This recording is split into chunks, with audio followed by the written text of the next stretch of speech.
Information architecture கரெக்ட்டா work ஆகுறதுக்கு ஒரு 7 கீ கன்சிடரேஷன் நான் பேசுறேன். மேபி இந்த கீ கன்சிடரேஷன்ஸ் வந்து நீங்க ஃபாலோ பண்ணீங்க அப்டின்னா, நீங்க கிரியேட் பண்ற ஐஏ வந்து 100% வந்து சக்சஸ் மேட்ரிக்ஸ்ல கவர் ஆகும். நம்பர் 1 யூசரோட மென்டல் மாடல்.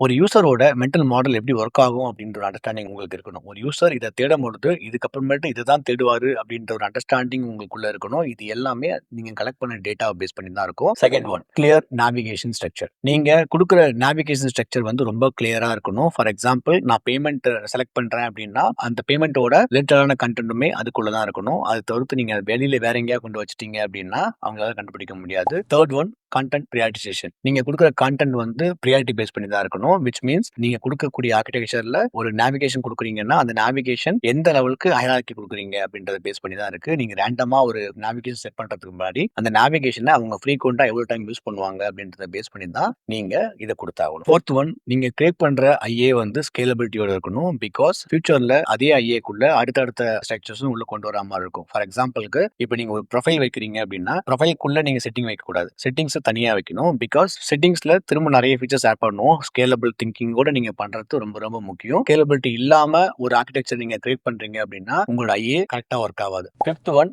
கன்சிஸ்டன்சி. நீங்க குடுக்குற லேபிள்ஸோ, இல்ல அது குடுக்குற நேம்ஸோ வந்து ரொம்ப கன்சிஸ்டன்சியா இருக்கணும். கன்சிஸ்டன்சி இல்லாம இருந்தது அப்படின்னா, கன்ஃப்யூஸ் ஆவாங்க. ஃபார் எக்ஸாம்பிள் மை ப்ரொஃபைல் இருக்கு அப்படின்னா, இதுக்குள்ள வந்து my payment history, my recent visit அப்படின்னு ஆரம்பிக்கிறீங்க. அப்போ மை அப்படின்னாலே வந்து எனக்கு வந்து என்னோட ப்ரொஃபைல் அப்படின்னு வருது. என்னோட ப்ரொஃபைல்க்குள்ள டிஃபரெண்ட் டைப்ஸ் ஆஃப் நேம் குடுத்தாலோ, இல்ல வந்து அந்த லேபிளிங் வந்து இன்கன்சிஸ்டன்சியா இருந்தாலோ, யூசர் மே கெட் கன்ஃப்யூஸ். ஸோ அந்த இடத்துல உங்களுக்கு வந்து ஐஏ வந்து ஃபெயிலியர் ஆவறதுக்கு அதிகபட்ச வாய்ப்புகள் இருக்கு. And then searchability. நீங்க குடுக்குற ஐஏ சர்ச் பண்ணும்பொழுது ஒர்க் ஆகணும். அப்போனா வந்து யூசர் சர்ச் பண்ற கீவேர்ட்ஸ்க்குள்ள அந்த ஐஏ இருக்கணும். ஃபார் எக்ஸாம்பிள்க்கு நான் போயிட்டு சர்ச்ல வந்து ஆர்டர் ஹிஸ்டரின்னு போடுறேன்னா, ஆர்டர் ஹிஸ்டரின்னு ஒரு ஐஏ இருக்கணும். ஐஏல நீங்க ஆர்டர் ஹிஸ்டரியோ, இல்ல ஆர்டர் ஹிஸ்டரி கீவேர்ட்ஸ் வந்து ஒர்க் ஆகல அப்படின்னா, கண்டிப்பா வந்து உங்க ஐஏ வந்து சர்ச்சபிலிட்டி ஃபங்ஷனாலிட்டி இதுக்குள்ள அலைன் ஆகல அப்படின்னு தான் அர்த்தம். சோ நீங்க சர்ச் பண்ணும்பொழுது நீங்க குடுக்குற இன்ஃபர்மேஷன் ஆர்க்கிடெக்சர் இதுல ஒர்க் ஆகணும். Seventh one accessibility. நீங்க ஒரு ஐஏ டிசைன் பண்ணும்போது அது உள்ள அக்சஸிபிலிட்டி இருக்கணும். ஃபார் எக்ஸாம்பிள்க்கு பிரைமரி நேவிகேஷனுக்கு ஒரு கலர் குடுக்குறீங்க அப்படின்னா, செகண்டரி நேவிகேஷனுக்கு ஒரு கலர் குடுங்க. So that user will understand this is the primary navigation and this is secondary navigation. இதுக்குள்ள ஒரு இன்டராக்ஷன் நீங்க குடுக்குறீங்க. அப்போ